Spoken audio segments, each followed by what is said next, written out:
Hi guys, Jurassic Junkie here, and today I want to have a chinwag on a very random topic. I'm going to touch across a few things. The thing that's kind of spurred it along is the YouTube changes, and you'll probably see everyone jumping on the bandwagon because YouTube's changed its policy, so let's all talk about it and get them beautiful views in.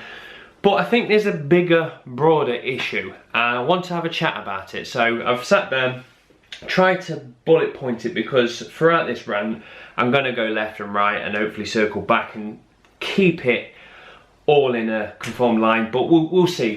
But before we get any further, I've just opened a IKEA cider, Swedish apple cider, organic, of a 0.1% volume, and I've just opened it. I've not sucked it yet, so let's see what it's about. That's lush. Oh, that's good. I'm happy with that. Right, so I've got a massive load of bullet points printed on cardboard because I've run out of paper. But still, just want to chat about the world that we live in at the moment. Is changing. Obviously, it's always changing. Technology is changing. And sometimes it's good and sometimes it's bad. And I think there's this big looming problem that we're not really addressing and looking at. And I think we are affecting it. But I'll jump into it and we'll see how we go anyway. So the first thing I want to talk about is YouTube has changed its policies again. Now, they changed it not long ago, and they did a dirty thing where they were saying that if your videos hit 15-minute marker, you'll get better adverts, which means you'll get more money.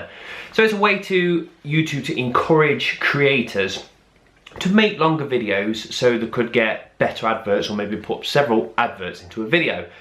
And the problem with that is, yes, that's nice to say people engage potentially more in longer videos, or they might do. I'm not a YouTube, I don't know the full ins and outs of how YouTube actually works, what's better and what's not. But what does happen is when you dangle a carrot in front of someone's face and say, if you can make it to 15 minutes, you get a little bit more of the pie, it means people tend to make shit content and drag it out for 15 minutes. Now, I much prefer watch some cracking piece of content that's 5 minutes long, short and snappy, and is perfect, than somebody do the same content but drag it to 15 minutes, because they're just going to fill it with dead air, and just it's going to make the content worse. And the reason for it is just to hit the 15-minute marker. So that's one thing that YouTube did, and I don't think it's a great move. But the new move, which has kind of come out last night, and I found this out through Philip DeFranco's video, and what it is they've changed the policy. So obviously there's a certain set of regulations that you need to abide by on YouTube. For instance, I can't get my cock out, or I can't do certain things, and that makes complete sense. But they've kind of made such a change, and it's a very broad kind of like, and it's hard to understand if you fall into that category. Now, they've said, first of all, trying to discourage people from swearing, so you can't say bad words on YouTube because it's not advertiser friendly. So what will happen is, if you fall into this category, what they can do is take away your monetization, which means you can still make content but you will not be paid for it. But the big problem is a few things in there about violence and drugs and stuff like that. Like I say, so a bit too broad, but anyway, the one which is the kicker is they've actually said you're not allowed to talk about controversial topics, which is disgusting for them to say that, because what they're actually doing is silencing people. So the first thing I want to go off in a little segue here is news and media. Now, the news and media, the idea was the news would get the news and give it to us, the people. But over the years, journalism's fucking dead. In my eyes, it's completely dead. What the news is now is it's just propaganda, and it would be like, oh look, there's a bombing gone off and it's ISIS, so Muslims are to blame. And I'm not saying all media outlets does it, but there is a lot of media outlets that will kind of associate all Muslims are bad, and they try to force people to think in a situation, force people to think in a different way. And you've also got cunts like Rupert Murdoch, that is a media tycoon, so he owns so many news outlets and newspapers. So when you get somebody this big and so rich and he owns all these newspapers, then they'll go out and go, oh, I'm just gonna own a oil company as well. And what do? We like to do things like fracking. People don't like fracking, but I own newspapers, so could you just all write how fracking's good for the environment? Can you just write some propaganda, please, people? And they fucking do. And it goes out there, and then people eat the shit and go, oh, well, it's fine, come over, good, take our oil, and shit like that. So the news is used as a tool for propaganda and it's scaremongering half the time. You listen to it, yes, bad things are happening around the world, but the thing is, it's necessarily not so much as it did in the past. It's just because we're so easily connected now, it's dead easy to get that information. Something happens bad on the other side of the world, we can know within 2 seconds of a tweet, and it's instantly turned into media, or turned into news. And the thing is, the news is shit. They just regurgitate the same old crap, they try and scare us, and I myself have fell out of love with news because I think journalism's dead, both in proper journalism, gaming journalism. I think all of it now is just shit. But one of the problems for this is because the newspapers used to do proper detective journalism, used to get great articles from newspapers. And I'm obviously a man of the internet. When I look at newspapers, I laugh. I go, you're charging me 50p or a pound for a newspaper. I can get that shit free from the internet, and that's the problem, free.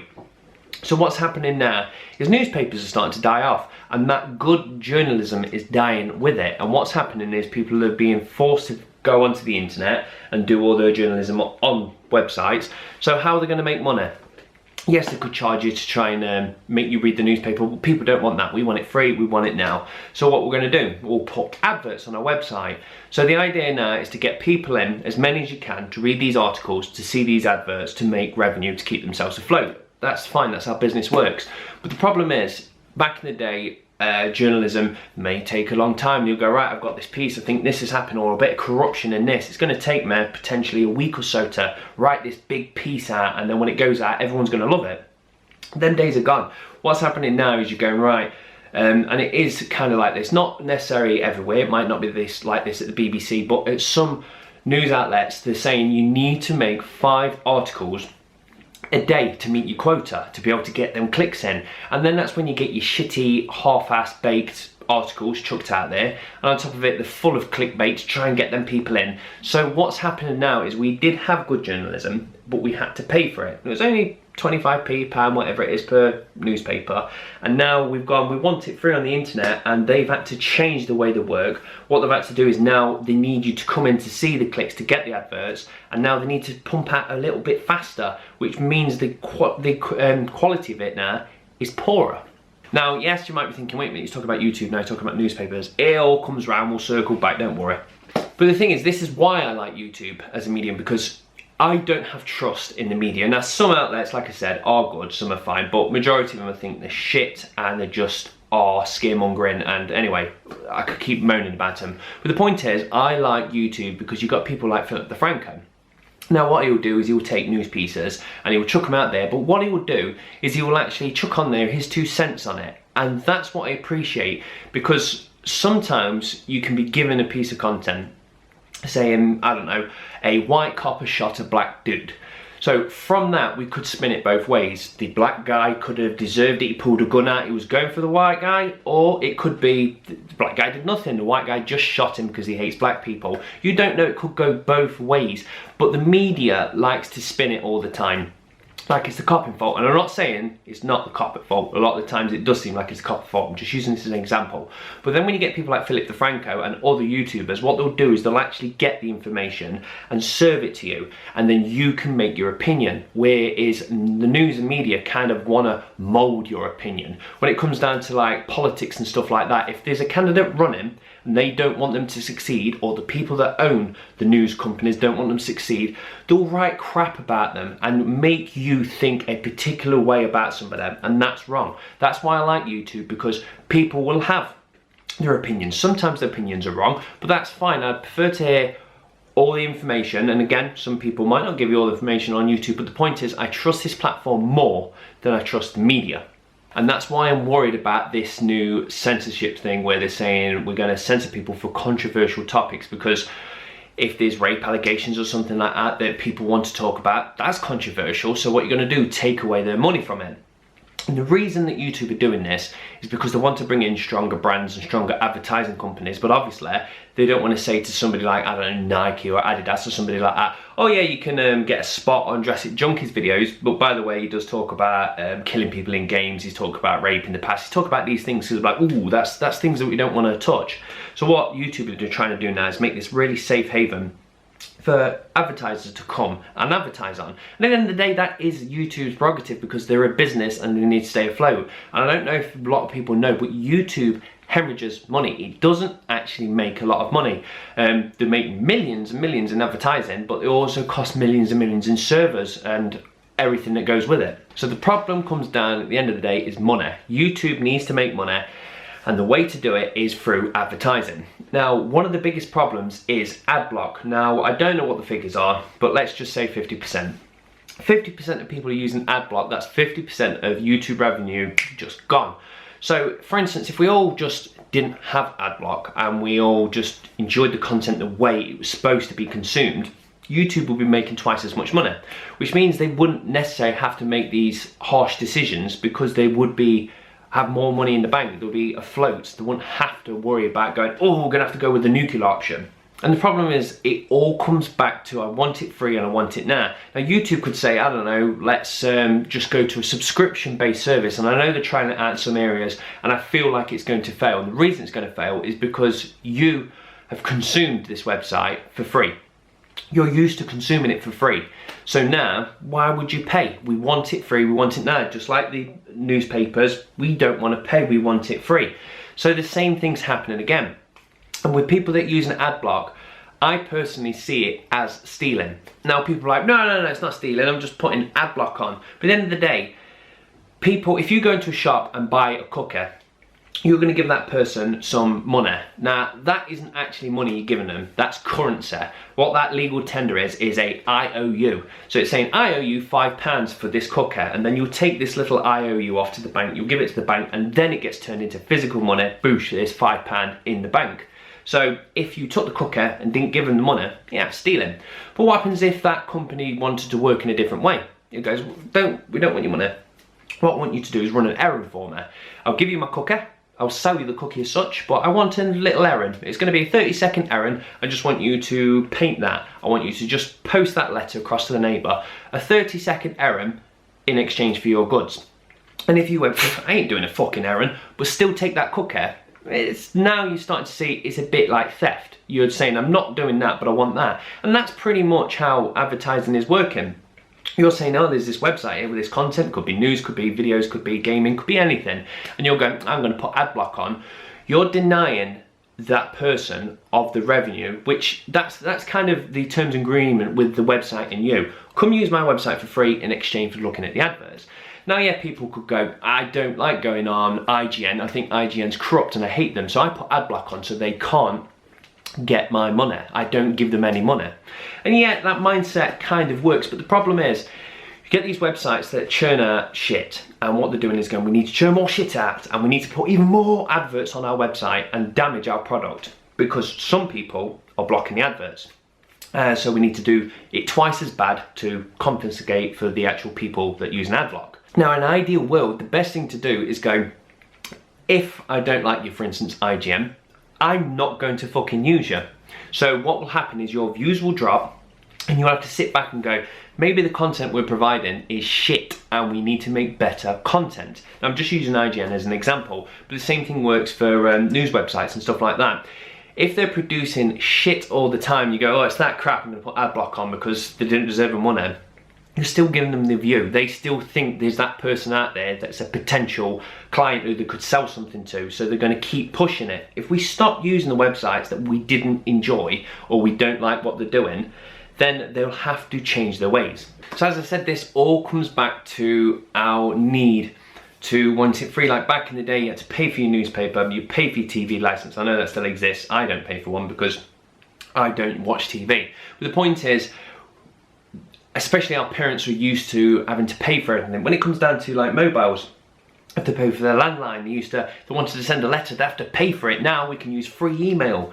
It's even starting to change now where when you pay for your mobile phone, what do you pay for? You pay for your phone, which is a phone call, a text message, and your data allowance. Well, when my contract ends, what I was planning to do is just go with something with a very high internet package and no phone calls, no texters. Texters are dead. Why pay 10 pence for a text message when you can use WhatsApp for free? Why pay to make a phone call when you can use Skype or WhatsApp again for free? So again, the thing is, Technology has allowed us to get things for free, which means we're taking the free option and getting rid of the paid one. But the question is, at what cost? So you've got things like WhatsApp, they're running for free. Now, how does a company without adverts, without charging you, make money?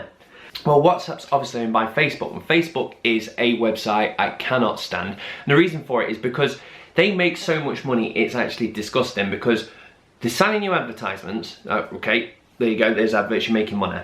Then you've got people like me, for instance. I've got 300 people that follow me on Facebook. I'll put this video on there and about 15 of you will see it, because what Facebook's now set it up that the algorithm doesn't work in my favour, so I've now got to pay Facebook to be able to promote my content. So we've got a second set of revenue. Then on top of it, you've got all our data, all our likes, all our locations. I've just checked in at the Olive Garden. They know everything about us. This content, this data is being sold to people to learn what our habits are like. So they're making money hand over fist. Then on top of it, they've got all the videos that are being ripped from YouTube, put onto Facebook, and they put all their adverts over it. Brilliant, that's another way of revenue. And then you got fucking Facebook games. So anyway, I'm going too much into why I hate Facebook. The point is, Facebook own WhatsApp, which means we're now using a free service, which means our data is being slightly collected in a way and then being sold off. Now, sometimes this change is a good thing because, for instance, like people, like I said, ad block is a form of piracy as such. You're not paying for the products. Now, I know a website you shouldn't pay for, well, some websites you shouldn't pay for, and if you're going, no, I don't want the advert, it's like piracy. But sometimes the piracy side of things does do good things. Now, for instance, back in the day, obviously we used to always consume music via CDs, and then next minute Napster happened and it changed the face of music. With that, what happened was obviously we all went out and pirated all our music. Fantastic. We got this all for free, and what happened was the music industry was clever enough to change and went, right, we're going to do things like iTunes and Spotify, and they changed it so you could download in MP3s, you could get your content quick and fast. And I like this change because for me, I prefer to consume music by paying for Spotify. So I don't just pay for one album, I've got all the albums, but I pay a monthly subscription. And the same is with TV. I don't want to pay for a TV license because I don't watch the BBC.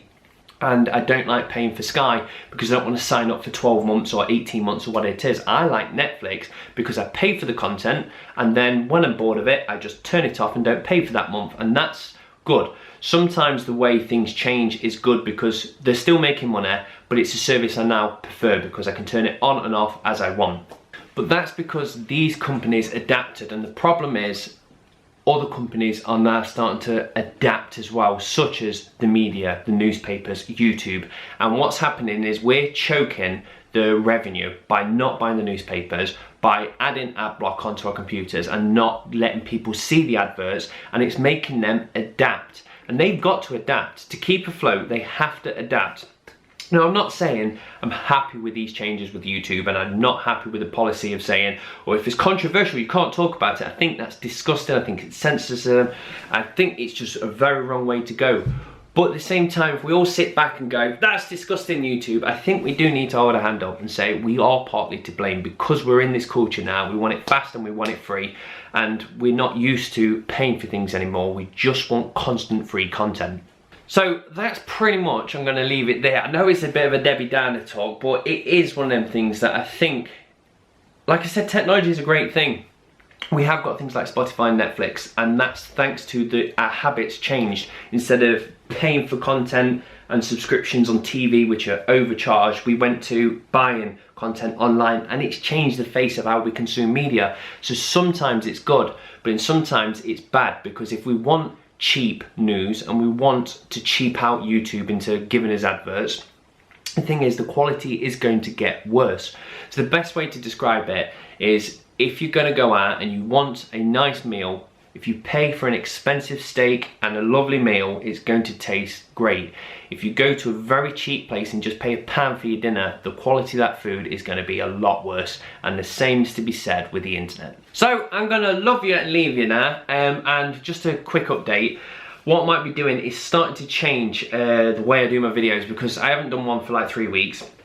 Doing a lot of work at the moment, and I've got my best friend's wedding coming up next week, so everything's been going crazy.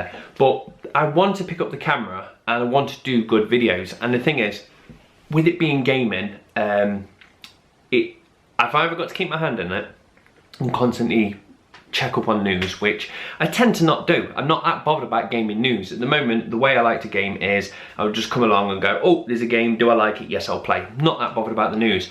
So I could keep making Friday Night Rants, but I'll be cheaping you out of a good content, because it won't be good content. It'll be me finding 3 random things to talk about news, dribbling out to the camera just to be able to get that tick in the box and say Friday Night Rant's been done. I do want to do a video, I do want to talk to you directly, but I want to do it on content that I want to talk about, I feel passionate about and stuff like that. So what I'm thinking of doing is dropping the Friday Night Rant for a little bit and just talking about random subjects altogether. And I might just start a new set of videos called Chinwag, and it would just be me talking about stuff. So the good thing is, if something happens gaming related and I go, right, I want to talk about it, you'll see the headline Friday Night Rant. And if it's me talking randomly about off topic, which isn't to do with gaming, you'll see Chinwag. So I think I'm going to introduce that next week once this wedding's all done and dusted. So I'm going to love you and leave you there, and I'd love to hear your opinions, because I'm not saying I'm right.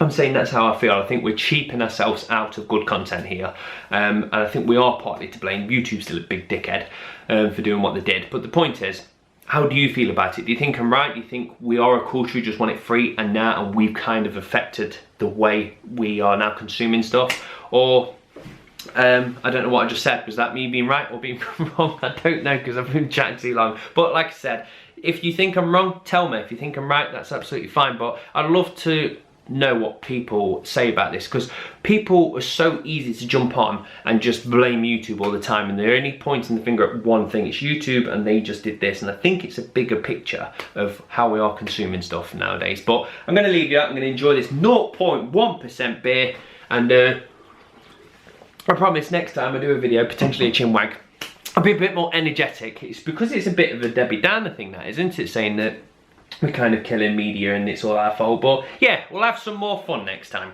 So I love you and leave you. See you later, guys. Bye.